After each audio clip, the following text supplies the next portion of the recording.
Unstoppable ಅನ್ಸಿಂಕಬಲ್ team ಯಾವ್ದನ ಇದೆ WPL ಅಲ್ಲಿ ಅಂತ ಅಂದ್ರೆ ಅದು ನಮ್ಮ RCB ಟೈಟಲ್ ಕೊಟ್ಬಿಡ್ಬೇಕು ಗುರು ಈ ಸೀಸನ್ಗೆ. ಅನ್ಸಿಂಕಬಲ್ ಅನ್ಸ್ಟಾಪಬಲ್ ಟೀಮ್ ಅಂತ. ಹೌದು, ಅದೇ ಥರನೇ ಕಾಣಿಸ್ತಾ ಇರೋದು. 5-5 ಮ್ಯಾಚ್ ಗೆದ್ದಿರುವಂಥ RCB ಹೊಸ ದಾಖಲೆನ ಬರ್ತಿದ್ದಾರೆ. 5 ಮ್ಯಾಚ್ಗಳು ಕನ್ಸಿಕ್ಯೂಟಿವ್ ಆಗಿ ಗೆಲ್ಲಬೇಕು ಅಂದ್ರೆ ಸುಮ್ಮನೆ ಮಾತಾ. ಇರೋದೇ 8 ಮ್ಯಾಚು, 8 ಮ್ಯಾಚಲ್ಲಿ 5 ಮ್ಯಾಚ್ನ ಕನ್ಸಿಕ್ಯೂಟಿವ್ ಆಗಿ ಗೆಲ್ಲಬೇಕು ಅಂತ. ಯಾಕೋ ಈ ಫ್ಲೋ ನೋಡ್ತವ್ರು 8ಕ್ಕೆ 8 ಹೊಡಿತಾರೆ ಅಂತ ಅನ್ನಿಸ್ತೈತೆ. ಒಂಥರ ನೋಡಿ, ಆದರೂ ಒಂಥರ ಬೋರ್ ಆಗ್ತೈತೆ ಗುರು.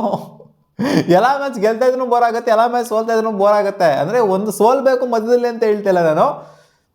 ಫೈನಲಿಗೆ ಡೈರೆಕ್ಟಾಗಿ ಕ್ವಾಲಿಫೈ ಆಗಿಬಿಟ್ಟು ಒಂದೇನಾದ್ರು ಅಲ್ಲಿ ಇಲ್ಲಿ ಹಂಗೆ ಹಿಂಗೆ ಆಯಿತು ಅಂದ್ರೆ ನಮ್ಮ ಫ್ಲಾಸ್ಗಳೇನು ಅಂತ ನಮಗೆ ಅರ್ಥ ಆಗೋಗ್ಬಿಡುತ್ತೆ. ಫೈನಲ್ಗೆ ಹೋಗ್ಬಿಟ್ಟು ಟಕ್ಕನಾಗೆ ನಮಗೆ ಅಲ್ಲೇ ಫ್ಲಾಸ್ಗಳು ಅರ್ಥ ಆಗೋ ಥರ ಸಿನಾರಿಯೋ ಬಂದ್ಬಿಡ್ತು ಅಂತಂದರೆ ನಮಗೆ ಕಷ್ಟ ಆಗೋಗ್ಬಿಡುತ್ತೆ. ಆ ಥರ ಅನ್ನಿಸ್ತಾ ಇದೆ. ಒಂದು ಮ್ಯಾಚ್ ಸೋತ್ರೂ ಪರವಾಗಿಲ್ಲ, ಮಧ್ಯದಲ್ಲಿ ಒಂದು ಮ್ಯಾಚ್ನ ಸೋತ್ರೂ ಪರವಾಗಿಲ್ಲ. ನಮ್ಗೆ ಏನಾದ್ರು ಪಾಸಿಟಿವಿಟಿ ಇತ್ತು ಅಂದ್ರೆ ಅದನ್ನ ಎಕ್ಸ್ಟ್ರಾಕ್ಟ್ ಮಾಡಬೇಕು ನಾವು. ಇನ್ನು ನಮ್ಮ ಟೀಮಲ್ಲಿ ಏನಾದ್ರು ಎಕ್ಸ್ಟ್ರಾಕ್ಟ್ ಮಾಡೋದಿತ್ತು ಅಂದರೆ ಅದನ್ನ ಎಕ್ಸ್ಟ್ರಾಕ್ಟ್ ಮಾಡೋದಕ್ಕೆ ಒಂದು ಮ್ಯಾಚ್ ಸೋತ್ರೆ ಹೆಲ್ಪ್ ಆಗುತ್ತೆ. ಬಟ್ ಸೋಲ್ಬೇಕು ಅಂತ ಯಾರೂ ಕೂಡ ಎಕ್ಸ್ಪೆಕ್ಟ್ ಮಾಡೋಕ್ಕಾಗಲ್ಲ. ಸೋಲೋಕ್ಕೋಸ್ಕರ ಆಡೋದಕ್ಕಂತೂ ಆಗೋದಿಲ್ಲ. ಬಟ್ ಸೋಲೋವಂಥ ಟೀಮ್ ಯಾವ್ದಾರು ಇದೆಯಾ ಅಲ್ಲಿ WPL ಅಲ್ಲಿ? ಸೋಲ್ಸೋವಂಥ ಟೀಮ್ ಯಾವ್ದಾರ ಇದೆಯಾ? ಸೋಲ್ಸೋವಂಥ ಟೀಮ್ ಯಾವುದು ಅಂತಂದರೆ ಅದು ಮುಂಬೈ ಇಂಡಿಯನ್ಸು. ಫಸ್ಟ್ ಮ್ಯಾಚು ನಿಜವಾಗ್ಲೂ ಒಂದು ಕಾಂಪಿಟೇಷನ್ ಕೊಟ್ಟಿದ್ರು, ಸಿಕ್ಕಾಪಟ್ಟೆ ಒಂದು ಅವರೇ ಗೆಲ್ಲುವಂಥ ಮ್ಯಾಚ್ ಅದು. ಇನ್ಫ್ಯಾಕ್ಟು ಮುಂಬೈ ಇಂಡಿಯನ್ಸ್ ನೋಡ್ರಪ್ಪ, ಅಪ್ಕಮಿಂಗ್ ಮ್ಯಾಚ್ ಮುಂಬೈ ಇಂಡಿಯನ್ಸ್ ಇದೆ ಅಗೇನ್ಸ್ಟು, ಅವರೇ ಹೊಡಿಬೋದು ಅಂತ ಕಾಣಿಸ್ತೈತೆ ನಮ್ಮ RCB. ಅಂದರೆ ಅವ್ರು ಕಾಂಪಿಟೇಷನ್ ಕೊಡ್ಬೋದು ಅಂತ. ಅವ್ರು ಬಿಡ್ತು ಅಂದರೆ ಯಾರು ಕೂಡ ಇಲ್ಲಿ ಒಂಥರ ಏನು ತೋರಿಸ್ಲೇ ಇಲ್ಲ ಅಲ್ಲಿ. ಎಲ್ಲರ ಮೇಲೂ ಅಲಚ್ಚಾಗಿ ಆಡ್ತಾ ಇದ್ದಾರೆ RCB. ಆ ಮುಂಬೈ ಇಂಡಿಯನ್ಸ್ ಮ್ಯಾಚ್ ಒಂದೇ ಒಂದು ಸ್ವಲ್ಪ ಇಂಟೆನ್ಸ್ ಆಗಿದ್ದು. ಅದು ಬಿಡ್ತು ಅಂದರೆ ಎಲ್ಲರೂ ತೀರಾ ಆಲ್ಮೋಸ್ಟ್ ಎಲ್ಲ 1-sided ಮ್ಯಾಚನೇ. ಇದು ನೋಡಿ ಹೆಂಗಿದೆ ಅಂತ. 61 ರನ್ ಮಾರ್ಜಿನಲ್ಲಿ ಗೆದ್ದಿರೋದು ಗುರು. Better after better, match after match ಆಗ್ತಾನೆ ಇದ್ದಾರೆ ನಮ್ಮ RCB. ಏನು ಗುರು ಇದು? ಈ ಥರ ಎಲ್ಲ ಪರ್ಫಾರ್ಮ್ ಮಾಡ್ತು ಅಂತಂದರೆ 5-5 1 ಮ್ಯಾಚ್ನ ಸೋಲ್ದಂಗೆ ಆಡ್ತಾ ಇರೋವಂಥ RCB ನೋಡ್ತು ಅಂತಂದರೆ ಇದೊಂಥರ ಇನ್ನು ಮುಂದೆ ಈ ಥರ ನೋಡಲ್ವಾ ಅಂತ ಅನ್ನಿಸ್ತೈತೆ RCBನ. ಯಾವ್ದಾರೋ ಸೀಸನಲ್ಲಿ ಈ ಥರ ನೋಡ್ತೀವೋ RCBನ ಅಂತ ಗೊತ್ತಾಗ್ತಾ ಇಲ್ಲ. ಒಟ್ಟಲ್ಲಿ ಈ ಸೀಸನ್ನ ವಿಟ್ನೆಸ್ ಮಾಡ್ತಿದ್ದೀವಿ. ಒಂದು ವೇಳೆ ಅಂದ್ಕೊಳ್ಳಿ 8ಕ್ಕೆ 8 ಮ್ಯಾಚ್ನ ಹೊಡೆದ್ಬಿಡ್ತು ಅಂತಂದರೆ ಇದನ್ನಂತೂ ಖಂಡಿತ ಬ್ರೇಕ್ ಡೌನ್ ಮಾಡೋದು ಸಿಕ್ಕಾಪಟ್ಟೆ ಕಷ್ಟ ಗುರು. ಈಗ 5 ಮ್ಯಾಚ್ ಹೊಡೆದಿರೋದನ್ನೇ ಬ್ರೇಕ್ ಡೌನ್ ಮಾಡೋದು ಕಷ್ಟ. ಈ ರೆಕಾರ್ಡ್ನೇ ಕಂಟಿನ್ಯೂಸ್ ಆಗಿ ಹೊಡೆದಿರೋವಂಥದ್ದು. 8 ಮ್ಯಾಚ್ ಅಂದರೆ ಹೊಡೆದ್ಬಿಡ್ತು ಅಂದರೆ ಅದು ಒಂಥರ ಅನ್ಬ್ರೇಕಬಲ್ ರೆಕಾರ್ಡ್ ಆದರೂ ಆಗ್ಬಿಡುತ್ತೆ. ಸೊ ಹಿಸ್ಟ್ರಿಗೆ ಹಂಗೆ ಮೇಂಟೈನ್ ಮಾಡಲಿ. ಈ ಸೀಸನ್ನು ನಮಗೆ ಎಲ್ಲ ಒಂದು ಯೋಗ್ಯತೆ ಇದೆ, ಅರ್ಹತೆ ಇದೆ ಆ ಒಂದು ರೆಕಾರ್ಡ್ನ ಮಾಡೋದಕ್ಕೆ. 8 ಮ್ಯಾಚ್ನ ಗೆಲ್ಲುವಂಥ ರೆಕಾರ್ಡು. ಇನ್ಫ್ಯಾಕ್ಟ್ ಫೈನಲ್ಸ್ಗೆ ಡೈರೆಕ್ಟಾಗಿ ಕ್ವಾಲಿಫೈ ಆಯಿತು ಅಂತಂದರೆ ಇನ್ನೇನು 8 ಮ್ಯಾಚ್ ಗೆಲ್ತು ಅಂದರೆ ಖಂಡಿತ ಡೈರೆಕ್ಟಾಗಿ ಫೈನಲ್ಸ್ಗೆ ಹೋಗೋದು. ಇವಾಗಿನ ಸೀನಲ್ಲಿ ನೋಡ್ತು ಅಂತಲೇ ನಾವು ಖಂಡಿತ ಇನ್ನೊಂದು ಮ್ಯಾಚ್ನ ಗೆಲ್ತು ಅಂದರೆ ನಾವು ಫೈನಲ್ ಖಚಿತ ಮಾಡ್ಕೋಬೋದು. ಇವಾಗ ಆಲ್ರೆಡಿ ಎಂಟ್ರಿ ಕೊಟ್ಟಿದ್ದೀವಿ ಪ್ಲೇ ಆಫ್ಸ್ಗೆ. ಇವತ್ತಿನ ಮ್ಯಾಚ್ ಗೆಲ್ಲೋದ್ರ ಮೂಲಕ ನಾವು ಪ್ಲೇ ಆಫ್ಸ್ನ ಎಂಟ್ರಿ ಕೊಟ್ಟಿದ್ದೀವಿ. ಇನ್ನು ಸ್ಥಾನ ನಿಗದಿ ಆಗಿಲ್ಲ ಅಷ್ಟೇ ನಮಗೆ. ಬಟ್ ಅಂದ್ಕೊಳ್ಳಿ ಎಲ್ಲರೂ ಇನ್ನಿರೋವಂಥದ್ದು 3 ಮ್ಯಾಚ್ ಇದೆ. 3 ಮ್ಯಾಚಲ್ಲಿ 1 ಮ್ಯಾಚ್ನೂ ಗೆಲ್ಲಲ್ವ ನಾವು? ಪಕ್ಕಾ ಗೆಲ್ತೀವಿ. ನಾವೇ ಫೈನಲ್ಸ್ನ ಆಡೋದು. ಫೈನಲ್ಗೆ ಡೈರೆಕ್ಟಾಗಿ ನಾವೇ ಕ್ವಾಲಿಫೈ ಆಗ್ತೀವಿ. ಸೊ ಫೈನಲ್ಸಲ್ಲಿ ನಮಗೆ ಆಘಾತ ಆಗದಿದ್ದರೆ ಸಾಕು ಅಷ್ಟೇ. ಒಟ್ಟಲ್ಲಿ ಗೆದ್ಕೊಂಡು ಬಂದಿದ್ದಾರಲ್ಲ ಇಷ್ಟು ಮ್ಯಾಚ್ನ ಕನ್ಸಿಕ್ಯೂಟಿವ್ ಆಗಿ ಹೆಂಗೋ ಹಂಗೋ ನುಸ್ಲುಕೊಂಡು ಇವಾಗ ನೋಡಿ ಕನ್ವಿನ್ಸ್. ಫಸ್ಟು ಒಂದು 3 ಮ್ಯಾಚ್ ಒಂದು ಸ್ವಲ್ಪ ನುಸ್ಲುಕೊಂಡು ಗೆದ್ರು. ಇವಾಗ ನೋಡಿ ಕನ್ವಿನ್ಸಿಂಗ್ ವಿಕ್ಟ್ರಿಗಳಾಗ್ತಾ ಇದ್ದಾವೆ.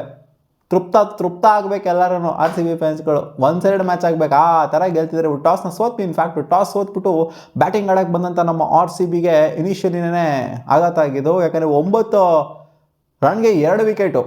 ಅವ್ರದ್ದು ಬಿಡಿ 5 ರನ್ಗೆ 3 ವಿಕೆಟ್ ಹೋಗಿತ್ತು. ಬಟ್ ನಮ್ಮದು 9 ರನ್ಗೆ 2 ವಿಕೆಟ್ ಬಿದ್ದಿದ್ದು. ಜಾರ್ಜಿಯಾ ವಾಲು ಕೂಡ ಬೇಗನೆ ಔಟ್ ಆಗಿದ್ದು, ಬೋಲ್ಡ್ ಆಗಿದೆ. ಇನ್ಫ್ಯಾಕ್ಟು ನಮ್ಮ ಓಪನರ್ ಆಗಿರೋವಂಥ ಹ್ಯಾರಿಸ್ ಅವರು ಮೊದಲನೇ ಅವರ ರೇಣುಕಾ ಸಿಂಗಿಗೆ ಔಟ್ ಆಗಿದ್ದು. ಮಿಡಾನಲ್ಲಿ ಕ್ಯಾಚ್ ಕೊಟ್ಬಿಟ್ಟು ಕ್ಲಿಯರ್ ಮಾಡೋದಕ್ಕೆ ಅಂತ ಹೋಗಿದ್ರು ಮಿಡಾನ್ ಫೀಲ್ಡರ್ನ. ಸೊ ಅದು ಕ್ಯಾಚ್ ಆಯಿತು. ಸೊ ಇವರಿಬ್ಬರು ಬೇಗ ಔಟ್ ಆಗ್ತಾ ಇದ್ದಂಗೆ ಅಲ್ಲೊಂದು ಒಳ್ಳೆ ಪಾರ್ಟ್ನರ್ಶಿಪ್ ಬಿಲ್ಡ್ ಆಯಿತು. ಸ್ಮೃತಿ ಮಂದನ ಅವ್ರ ಜೊತೆಗೆ ನಂಬರ್ 4 ಬಂದರು ಗೌತಮಿ ಅವರು. ನೋಡಿ ಗುರು, ಒಂದೊಂದು ಮ್ಯಾಚ್ ಒಬ್ಬರು ಮ್ಯಾಚ್ ವಿನ್ನರ್ ಸಿಗ್ತಾ ಇದ್ದಾರೆ ನಮಗೆ ಬ್ಯಾಟಿಂಗಲ್ಲಿ. ಇವತ್ತು ಗೌತಮಿ ಅವರು 70+ ರನ್ಸು ನೋಡಿ. ಅಲ್ಲಿ ರಾಧಾ ಯಾದವ್ ಆಡಿದ್ದಾರೆ, ಗ್ರೇಸ್ ಹ್ಯಾರಿಸ್ ಆಡಿದ್ದಾರೆ, ಈ ಕಡೆಯಿಂದ ನಡೆನ್ ಡಿ ಕ್ಲಾರ್ಕ್ ಆಡಿದ್ದಾರೆ, ಸ್ಮೃತಿ ಮಂದನ ಆಡಿದ್ದಾರೆ, ರಾಧಾ ಯಾದವ್ ಆಡಿದ್ದಾರೆ ಬ್ಯಾಟಿಂಗ್ನ. 5 ಜನ ಆಡಿದ್ದಾರೆ ಇವರು ಬ್ಯಾಟಿಂಗ್ನ. ಒಂದೊಂದು ಮ್ಯಾಚ್ ಒಬ್ಬೊಬ್ಬರು ಮ್ಯಾಚ್ ವಿನ್ನರು. ಈ ಥರ ಯಾವ್ದಾರ ಟೀಮಿಗೆ ತೋರಿಸ್ಬಿಡಿ ನೀವು. ಏನಕ್ಕೆ RCB 5 ಮ್ಯಾಚ್ನ ಗೆದ್ದಿದೆ ಅಂತಲೇ ಕನ್ಸಿಕ್ಯೂಟಿವ್ ಆಗಿ 5 ಜನ ಮ್ಯಾಚ್ ವಿನ್ನರ್ಸು ಬ್ಯಾಟಿಂಗಲ್ಲಿ. 5 ಡಿಫ್ರೆಂಟ್ ಮ್ಯಾಚು ಇದೆ ನೋಡಿ. ಈ ಥರ ಯಾವ ಟೀಮಲ್ಲೂ ಇಲ್ಲ ಗುರು ನಿಜವಾಗ್ಲೂ. ಒಬ್ಬರು ಕೈ ಕೊಟ್ಟರು ಅಂತ ಒಬ್ಬರೇ ಆಡಬೇಕು ಅನ್ನೋ ಥರ ಇರುತ್ತೆ, ಒಬ್ಬರೇ ಆಡಬೇಕು ಅಥವಾ ಇಬ್ಬರೇ ಆಡಬೇಕು ಅನ್ನೋ ಥರ ಇರುತ್ತೆ. ಬಟ್ 5 ಜನ ಮ್ಯಾಚ್ ವಿನ್ನರ್ಸ್ನ ತೋರಿಸ್ಬಿಡಿ ಯಾವ್ದಾರ ಟೀಮಲ್ಲಿ. ಏನಕ್ಕೆ RCB ಈ ಸ್ಟಾರ್ಟಲ್ಲಿ ಇದೆ ಅಂತಂದರೆ ಇವತ್ತು ಆ 5 ಜನ ಮ್ಯಾಚ್ ವಿನ್ನರ್ಸಿಂದನೇ. ಬೌಲಿಂಗಲ್ಲಿ ಬಿಡಿ ಗೊತ್ತಲ್ಲಪ್ಪ, ಲಾರನ್ ಬೆಲ್ಲು ಒಂಥರ ಫಾರೆಸ್ಟ್ನೇ ಕಟ್ಬಿಟ್ಟಿದ್ದಾರೆ. ಟಾಟ್ ಬಾಲ್ಸ್ ಹಾಕಿ ಇವತ್ತು ಕನ್ವಿನ್ಸಿಂಗ್ ಬೌಲಿಂಗೇ. 3-4 ವಿಕೆಟ್ ಬೀಳದೇ ಇರ್ಬೋದು ಅವ್ರಿಗೆ. ಬಟ್ ಸಿಕ್ಕಾಪಟ್ಟೆ ಎಕನಾಮಿಕಲ್ ಆಗಿರ್ತಾರೆ, ತಿನ್ನಿಸ್ತಾ ಇರ್ತಾರೆ ಬಾಲ್ನ. ಆ್ಯಂಡ್ ಗೊತ್ತಿರೋದೇ ಇವತ್ತು ಯಾವ ಥರ ಪರ್ಫಾರ್ಮೆನ್ಸ್ ಬಂತು ನಮ್ಮ ಆರ್ ಸಿ ಬಿ ಬೌಲರ್ಸಿಂದ ಅಂತ. ಎಲ್ಲರೂ ಕೂಡ ಕನ್ವಿನ್ಸಿಂಗ್ ಪ್ರದರ್ಶನ. ರಾಧಾ ಯಾವುದೋ ಸ್ವಲ್ಪ ಕಾಸ್ಟ್ಲಿ ಆದರೂ ಅಷ್ಟೇ, ಸ್ವಲ್ಪ ಅದನ್ನೇನು ಹೆವಿ ಕಾಸ್ಟ್ ಏನಲ್ಲ, 30+ ಬಂತು. ಅವ್ರಿಗೂ ಕೂಡ ವಿಕೆಟ್ ಬಿತ್ತು. ಇವತ್ತು ಬೌಲಿಂಗ್ ಮಾಡಿದವ್ರಿಗೆಲ್ಲ ವಿಕೆಟ್ ಬಿದ್ದಿದೆ. ನಮ್ಮ ಆರ್ ಸಿ ಬಿ ನೋಡಿ ಯಾವ ಥರ ಸ್ಟ್ರಾಟಜಿ ಮಾಡ್ತಿದೆ ಅಂತ. ಬೌಲಿಂಗ್ ವೈಸ್ ನೋಡ್ತಿದ್ರು ಕೂಡ ಜಾಸ್ತಿ ಬೌಲಿಂಗ್ ಆಪ್ಷನ್ಸ್ನ ಯೂಸ್ ಮಾಡ್ತಾರೆ ನಮ್ಮ ಆರ್ ಸಿ ಬಿ. ಸೀಸನ್ ಸ್ಟಾರ್ಟಿಂಗಿಂದ ಗಮನಿಸ್ತು ಅಂತಂದರೆ 5 ಹಬ್ಬ ಅಂದರೆ 6 ಈ ಮ್ಯಾಚೂ 5 ಬೌಲಿಂಗ್ ಆಪ್ಷನ್ಸ್ ಯೂಸ್ ಆಗಿರೋದು. ಅದರಲ್ಲಿ ರಾಧಾ ಯಾವುದೋ ಸ್ವಲ್ಪ ಕಾಸ್ಟ್ಲಿ ಯಾರು. ಶ್ರೇಯಾಂಕ ಪಾಟೀಲ್ ಕೂಡ ಒಳ್ಳೆ ಬೌಲಿಂಗ್ ಇವತ್ತು, ಏನು ಓಡಿಸ್ಕೊಂಡಿಲ್ಲ ಇವತ್ತು ಶ್ರೇಯಾಂಕ ಪುಟಿ. ಆಮೇಲೆ ಗೊತ್ತೇ ಇರೋದೇನೆ ನಡೆನ್ ಡಿ ಕ್ಲಾರ್ಕು ಸಿಕ್ಕಾಪಟ್ಟೆ ಎಕನಾಮಿಕಲಾಗಿ ಬೌಲಿಂಗ್ ಮಾಡಿದ್ದು, 2 ವಿಕೆಟ್ ಬೇರೆ ಬಿದ್ದಿದೆ. ಈ ಕಡೆಯಿಂದ ವಿಕೆಟ್ಗಳ ಹಾವಳಿನ ಮಾಡಿರೋದು ಸಾಯಲಿ ಸತ್ಗಿರೋ. ರಿಪ್ಲೇಸ್ಮೆಂಟ್ ಆಗಿ ಬಂದಂಥ ಪ್ಲೇಯರ್ಗಳಿಂದನೂ ಕೂಡ ಹಾವಳಿ ಪ್ರದರ್ಶನ ಬರ್ತಾ ಇದೆ. ನಂಬ್ತಿರಾಗರು, ನಂಬಲೇಬೇಕು. ನೋಡಿ ಹೆಂಗಿದೆ ಅಂತ ನಮ್ಮ ಆರ್ ಸಿ ಬಿ. ಒಬ್ರಿಗಿಂತ ಒಬ್ರು ಚಿನ್ನಾಗರು, ಒಬ್ರಿಗಿಂತ ಒಬ್ರು ಬಂಗಾರದಂಗೆ ವಿಕೆಟ್ಸ್ಗಳನ್ನ ಎತ್ಕೊಂಡು ಕೊಡ್ತಾರೆ, ಒಬ್ರಿಗಿಂತ ಒಬ್ರು ಬಂಗಾರದಂಗೆ ರನ್ಸ್ನ ಹೊಡಿತಾರೆ. ಗೌತಮಿ ಮಂದಾನ, ಗೌತಮಿ ಆ್ಯಂಡ್ ರಿಚಾಗೋ 50+50+ ಪಾರ್ಟ್ನರ್ಶಿಪ್ ಏನಿದೆ, ಸೊ ಇದು ಸೆಟ್ ಮಾಡ್ತು ನಮಗೆ. ಅಲ್ಲಿ ಬಿದ್ದಂಥ 2 ವಿಕೆಟ್ ಪಟ್ ಅಂತ ಬಿದ್ದಂಥ 2 ವಿಕೆಟ್ನ ಸ್ವಲ್ಪ ರಿಕವರಿ ಮಾಡ್ಕೊಂಡು ಕೊಡ್ತು ಅಂತ ಹೇಳಬೇಕು. ಆಮೇಲೆ ಗೊತ್ತಲ್ಲಪ್ಪ ರಾಧಾ ಯಾದವ್ ನೋಡಿ, ರಾಧಾ ಯಾದವ್ನ ಮೇಲೆ ಕಳಿಸೋದು ಕೆಳಗಡೆ ಕಳಿಸೋದು ಎಲ್ಲ ಮಾಡಿದ್ರು. ಒಂಥರ ಫ್ಲೋಟರ್ ಥರ ಯೂಸ್ ಮಾಡ್ತಿದ್ದಾರೆ ರಾಧಾ ಯಾದವ್ನ. ಒಂಥರ ಅಕ್ಷರ್ ಪಟೇಲ್ ಥರ ಅನ್ಕೊಂಬಿಡಿ. ಅಕ್ಷರ್ ಪಟೇಲು ಜಡೇಜಾ ಫೀಲ್ ಬರ್ತಾವ್ರು ನಮಗೆ ರಾಧಾ ಯಾದವ್ನ ನೋಡ್ತು ಅಂತಂದರೆ. ಒಂದು ಬೇಜಾರಾಗಿದ್ದೇನು ಅಂದರೆ ಇವತ್ತು ರಾಧಾ ಯಾದವ್ ಒಂದು 4 ಬಿಟ್ಬಿಟ್ರು. ತಡವರ್ಸ್ಕೊಂಡು ಬಂದ್ಬಿಟ್ಟು ಒಂದು ತಡಸ್ಕೊಂಡು ಒಂದು 4 ಬಿಟ್ಬಿಟ್ರು. ಇಂಥ ಫಿಲ್ಟ್ರು 4 ಬಿಟ್ಬಿಡ್ತಾರಾಗರು, ಅದೇ ಒಂದು ನೆಗೆಟಿವ್ ಆಗೋಗ್ಬಿಡ್ತು, ಒಂದು ಬ್ಲ್ಯಾಕ್ ಮಾರ್ಕ್ ಆಗೋಗ್ಬಿಡ್ತು. ಸೊ ಫೀಲ್ಡಿಂಗ್ ಸ್ವಲ್ಪ ಇಂಪ್ರೂವ್ ಮಾಡ್ಕೊಬೇಕಾಗತ್ತೆ. ರಾಧಾ ಯಾದವ್ ನಾವು ಯಾವ ಸ್ಟ್ಯಾಂಡರ್ಡ್ಸಲ್ಲಿ ನೋಡ್ತೀವಿ ರಾಧಾ ಯಾದವ್ನ, ನೀವು ಈ ಥರ ಕೈಗೆ ಬಂದು ಬಾಲೆಲ್ಲ ಬಿಡೋಂಗೇನೆ ಇಲ್ಲ ಅಲ್ಲಿ. ಸೊ ಅದು ಅಂದುಬಿಡ್ತು ಅಂದರೆ ಇನ್ನೇನು ಲ್ಯಾಪ್ಸಸ್ ಇಲ್ಲ ಆಗಿರೋ ನಾವು ಆರ್ ಸಿ ಬಿಲಿ, ಎಂಥ ಲ್ಯಾಪ್ಸ್ನೂ ಇಲ್ಲ ಅಲ್ಲಿ. ಗೊತ್ತಿರೋದೇನೆ ಯಾವ ಥರ ಶ್ರೇಯಾಂಕ ಪಾಟೀಲು ಲಾಸ್ಟಿಗೆ 1-2 ಬೌಂಡ್ನ ಬರೋ ಹೊಡಿತಾರೆ. ಈ ಬಾಟಮ್ವರೆಗೂ ಬ್ಯಾಟಿಂಗ್ ಇದೆ ಗುರು, ಆ ಥರ ಅನ್ನಿಸ್ತಾ ಇದೆ. ಏನು ಮಾಡಿದ್ರು ಆರ್ ಸಿ ಬಿ ಕಡೆ ಆಗ್ತೈತೆ ಸಿಂಪಲಾಗಿ ಹೇಳಬೇಕು ಅಂತಂದರೆ. ರಾಧಾ ಯಾವುದೋ ಬ್ಯಾಟಿಂಗ್ ಹಿಂಗೆ ಆಡಿದ್ದಲ್ಲಿ ಬಂದ್ಬಿಟ್ಟು ಬಾಟಮಲ್ಲಿ ಸಾಕಾತು. 170+, ಆಲ್ಮೋಸ್ಟ್ ಕ್ಲೋಸ್ ಟು 180ನ ಹೊಡಿತೀವಿ ಅಂತ ಅಂದ್ಕೊಂಡಿರಲಿಲ್ಲ. ಸ್ಟಾರ್ಟಿಂಗಲ್ಲಿ ವಿಕೆಟ್ನ 2 ಪಟ್ಟಾಗಿ ಕಳ್ಕೊಂಡಂಗೆ. ಸೊ ಇವ್ರ ಕಡೆಯಿಂದ ಬ್ಯಾಟಿಂಗ್ ಆಡೋದಕ್ಕೆ ಅಂತ ಬಂದ್ರಾಮ ಉದ್ರಿದ್ರು. ಏನು ಉದ್ರೋದು ಗುರು, 3 ವಿಕೆಟ್ ಪಟ ಅಂತ. ಫಸ್ಟ್ ಓವರ್ ಏನೋ ಬಿಡಿ, ಫಸ್ಟ್ ಓವರ್ ಏನು ವಿಕೆಟ್ ಬರಲಿಲ್ಲ. ಬಟ್ ಸೆಕೆಂಡ್ ಓವರು ಸಯಾಲಿ ಸತ್ಗಿರಿ ಅವರು ನೋಡಿ, last ಮ್ಯಾಚನು 2 wicket ಎತ್ತಿದ್ದಾರೆ second over.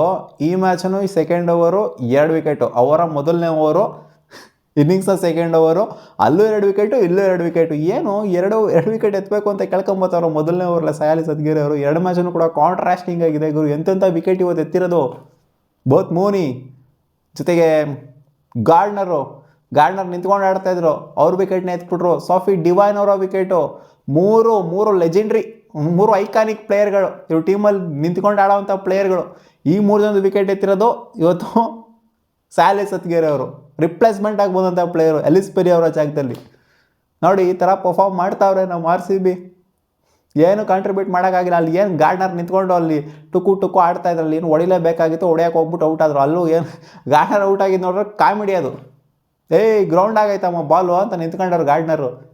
Ground ಆಗಿಲ್ಲ, ಬದನೆಕಾಯಿ ಆಗಿಲ್ಲ ಅಂತ ಥರ್ಡ್ ಅಂಪೈರ್ ಹತ್ರ ಹೋಯ್ತು ಅಂತಾರೆ. ಗ್ರೌಂಡು ಆಗಿಲ್ಲ, ಬದನೆಕಾಯಿ ಆಗಿಲ್ಲ. ಅಲ್ಲಿ ಹೋಗೈತೆ ಕ್ಯಾಚು, ಆರಾಮಾಗಿ ಹಿಡ್ಕೊಂಡವ್ರೆ.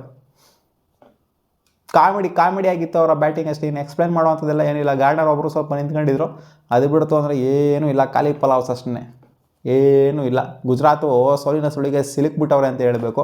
ಕಾನ್ಫಿಡೆನ್ಸ್ ಸಿಕ್ಕಾಪಟ್ಟೆ ಲೋ ಆಗೋಗ್ಬಿಟ್ಟೈತಿ. ಏನೋ ಫಸ್ಟ್ 2 ಮ್ಯಾಚ್ ಹಂಗೆ ಅವಳಿ ಕೊಟ್ಟರು, ಅದಾದ ನಂತರ ಸೋಲಿನ ಸುಳಿಗೆ ಸಿಲುಕ್ಬಿಟ್ಟವ್ರೆ. ನೋಡೋಣ ನಮ್ಮ ಆರ್ ಸಿ ಬಿನ ಸೋಲ್ಸೋ ಅಂತ ಟೀಮ್ ಯಾವುದು ಬರುತ್ತೆ ಅಂತ. ಸೋಲ್ಸೋ ಅಂತ ಟೀಮ್ ಇದೆಯಾ ಫಸ್ಟ್ ಆಫ್ ಆಲ್ ಈ WPL ಮಿಕ್ಕಂತ 4 ಟೀಮ್ಗೆ ತಾಕತ್ ಇದೆಯಾ? ಇದೆ ಅಂತಂದರೆ ಸ್ವಲ್ಪ ಯಾಕೋ ಮುಂಬೈಗಿದೆ ಅಂತ ಅನ್ನಿಸ್ತಾ ಇದೆ. ಯಾಕಂದರೆ ಫಸ್ಟ್ ಮ್ಯಾಚ್ ನೋಡಾದ್ಮೇಲೆ ಅದು ಬಿಡ್ತು ಅಂದರೆ ಯಾಕೋ ಯಾರು ಕೂಡ ತಾಕತ್ತಿದೆ ಅಂತ ಅನ್ನಿಸ್ತಿಲ್ಲ ನನಗೆ. ನಿಮ್ಮ ಅನಿಸಿಕೆ ಏನು? ಈ ಥರ ಕನ್ಸಿಕ್ಯೂಟಿವ್ ಆಗಿ 5 ಮ್ಯಾಚ್ನ ಗೆದ್ದಾದ್ಮೇಲೆ ಏನು ಫೀಲ್ ಆಗ್ತಾಯಿದೆ? ಬೋರ್ ಆಗ್ತಾ ಇದೆಯಾ? ಸ್ವಲ್ಪ ಮ್ಯಾಚ್ ಇಂಟ್ರೆಸ್ಟಿಂಗ್ ಇರಬೇಕು ಗುರು. ಈ ಥರ 1 ಸೈಡ್ ಮ್ಯಾಚ್ ಆಯಿತು ಅಂದರೆ ತೀರಾ ಬೋರ್ ಆಗುತ್ತೆ. ಮೊದಲೇ ಫುಲ್ಲು ಗೆಲ್ತಾ ಹೋಯ್ತು ಅಂದರೆ ಅದು ಬೋರ್ ಆಗುತ್ತೆ ಖಂಡಿತ. ಟೂರ್ನಮೆಂಟಿಗೆ ಅಷ್ಟರ ಮಟ್ಟಿಗೆ ಕಳೆ ಇರೋದಿಲ್ಲ. ಎಲ್ಲನೂ ಗೆಲ್ತಾ ಹೋಯ್ತು ಅಂದ್ರೂ ಕೂಡ ಅನ್ಸರ್ಟನ್ ಆಗಿದ್ರೆ ಅವಾಗಲೇ ಮಜಾ ಬರೋದು. ಅಂದರೆ ಸೋಲ್ಬೇಕು ಅಂತ ಹೇಳ್ತೀನಿ ಅಂತಲ್ಲ, ಒಟ್ಟಲ್ಲಿ ಅನ್ಸರ್ಟನ್ ಆಗಿತ್ತು ಅಂದರೆ ಸ್ವಲ್ಪ ಪ್ಯಾಟರ್ನು ಮಿಸ್ಮ್ಯಾಚ್ ಆಯ್ತಾಯಿತ್ತು ಅಂತಂದರೆ ಅವಾಗ ಇಲ್ಲ ಗುರು ಹಿಂಗೆ ಅಂತ ಕ್ಯಾಲ್ಕುಲೇಷನ್ ಹಾಕೊಂಡು ಅವಾಗ ಒಂಥರ ನಮ್ಮ ಆರ್ ಸಿ ಬಿ ಫ್ಯಾನ್ಸ್ಗಳಿಗೆಲ್ಲ ಕ್ಯಾಲ್ಕುಲೇಟರ್ ತಲೆಯಲ್ಲಿ ಇರಬೇಕು ಅವಾಗಲೇ ಒಂಥರ ಮಜಾ ಬರೋದು. ಬಟ್ ಎಲ್ಲ ಮ್ಯಾಚ್ನಾಗ ಗೆದ್ಕೊಂಡು ಹೋಗ್ಬಿಡ್ತು ಅಂತಂದರೆ ಅಷ್ಟು ಮಜಾ ಬರೋಲ್ಲ. ಬಟ್ ರೆಕಾರ್ಡ್ನ ಮಾಡಲಿ ನಮ್ಮ ಆರ್ ಸಿ ಬಿ. ಅದೇ ಕೇಳ್ಕೊಳ್ಳೋದು, 8ಕ್ಕೆ 8 ಹೊಡಿಲಿ. ಏನು ಎಲ್ಲ ಸೀಸನು ಈ ಥರ ಆಗುತ್ತೆ ಅಂತಲ್ಲ, ಈ ಸೀಸನ್ ಏನೋ ಅಪರೂಪಕ್ಕೆ ಆಗ್ತಾಯಿದೆ. ಈ ಸೀಸನೇ ಆ ರೆಕಾರ್ಡ್ನ ಮಾಡ್ಬಿಟ್ಟು ಮುಗಿಸ್ಬಿಡ್ಲಿ. ನೋಡೋಣ ಅದೇನಾಗುತ್ತೆ ಕತೆ ಅಂತ. ಟೀಮ್ ಟು ಬೀಟ್ ಯಾವುದು ಅಂತ ಅನ್ನೋದು RCB ಮಾತ್ರನೇ ಈ ಸೀಸನಲ್ಲಿ. ಸಿಗೋಣ ಮುಂದಿನ ವಿಡಿಯೋದಲ್ಲಿ.